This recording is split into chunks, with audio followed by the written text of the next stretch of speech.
on to this video, magluto ta og squid. First, butter ato ang gamiton guys, and then ilunod na tong atong garlic or ahos.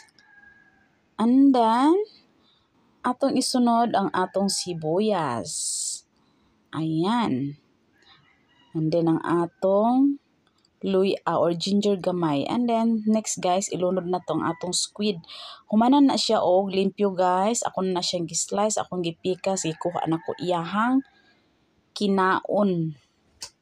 Or gisiparit na ko iyahang katuyahang ink or unsa ba gyud tawag ana guys. Tumurag ink niya, ako siyang gisiparit. And then ato siyang ukayon guys. Ayan, gilunod ay nako ang ihang kuan guys no, ihang ink wala na nako nakuha ig video. Ako na siyang gilunod kay para siya diha mamix sa ato ang unod sa atong squid nga gi-slice. And atong isunod ang ato ang chili. Lami siya butang nga chili guys para medyo spicy siya gamay. Dagdag siya sa ato ang mga ingredients ang chili, and then atong takloban, and then oklabon ug okayon. Ana lang na siya guys, okayon. Hulato na to siya nga mubukal.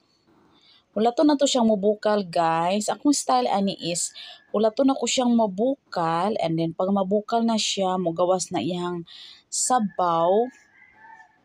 Ako na siyang kuhaon guys. Haunon. Ato siya siyang timplahan, butangan nato siya og soy sauce.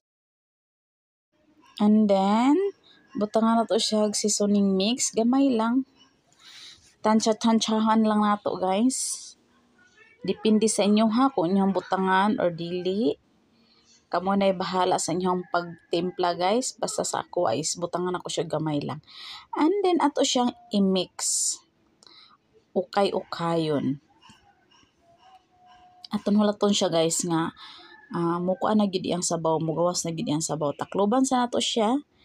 And then ato siya abrihan, syempre gitakloban man so abrihan na pud nato siya. And butang nato nga ato ang bell pepper.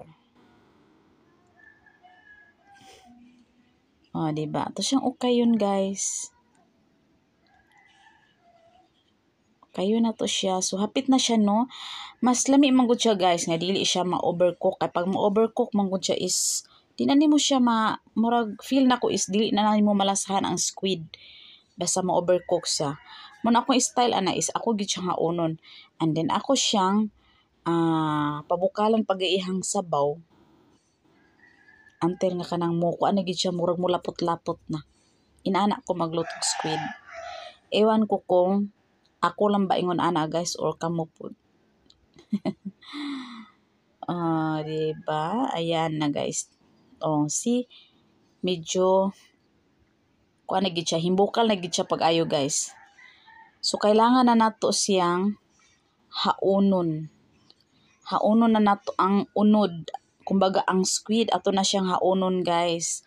Kuhaon na nato siya diha para dili siya ma-overcook. Ato siyang kuhaon. Inana gyud ko maglutog squid guys. Mas lami man gud kung dili siya overcook. Kapag ma-overcook po siya guys, perti na gyud anang gagmaya niya. Arang kagagmay na gyud kay ang mabilin ang iyang unod sa squid, gagmay na gyud kay kung imong i-overcook. Pero mas lami gyud nga dili gyud siya i-overcook. Ato ra pud na siyang ibalik og lunod unya. Ni kanang medyo hubas na iyang sabaw ba, medyo murag lapot-lapot na iyang sabaw kumbaga. Ato ra pud na siyang ibalik og lunod. Aron medyo maano siya makuan siya sa sabaw. Kay ang lasa dia guys naa gyud sa sabaw, ang timpla na sa sabaw. So ato na siya ibalik og lunod unya. After nga mo reduce na iyang sabaw. Ana lang siya guys. Sayon na gid kaayo. Sayon na kaayo ang atong pagluto. Diba?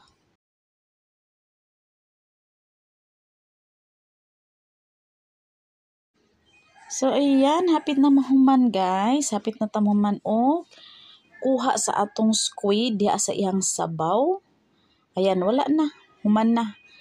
O, mo na atong squid nga atong gikuha, guys. So, kanang iyang sabaw, ato na siyang pahubas-hubason og gamay. Pabukalan na to na siyang maayo until nga mulapot na iyang sabaw. And then, ato siyang ibalik. So, dili na to na sa timplahan, guys, kay humanan na siya timpla. So, ayan, lapot na siya, no? So, kailangan na to ibalik ang atong squid dira. Ibalik na to siya. Kay ang sabaw niya is na-reduce naman siya. So, kailangan na to ibalik para makuha nagsabaw ang atong unod, ang atong unod sa squid. Sa bagyod, ayun sa daw.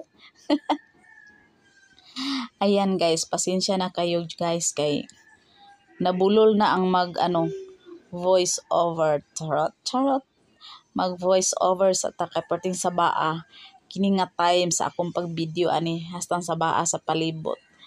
So ayan guys, pabukalo lang nato na siya kadyot nga murag makuha na mo absorb na tong mga timpla or la sa ato ang squid.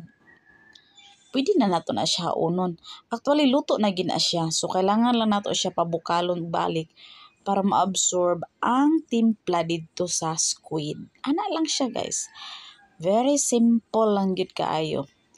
Pero depende ra po na sa imuha kay sa ako ang part inana ko maglutog squid no. Pero depende ra po na sa imuha kung unsaon nimo pagpamaagi sa imong pagluto. Kay laylahi man gud ta, laylahi ang pagpamaagi sa pagluto. So mosad na sa ako Depende sa imuha, o di ba? Ana lang guys. So ato siyang tilawan kung okay na ba gyud ang iyang timpla.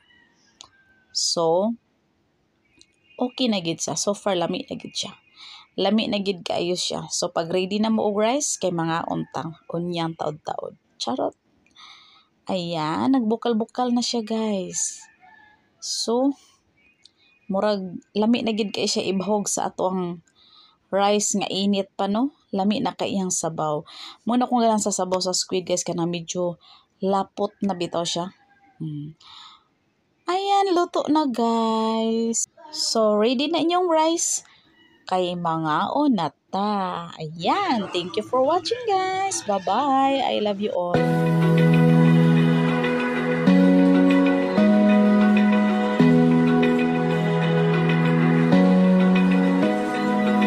Open eye, feel the waves cut through me, hypnotized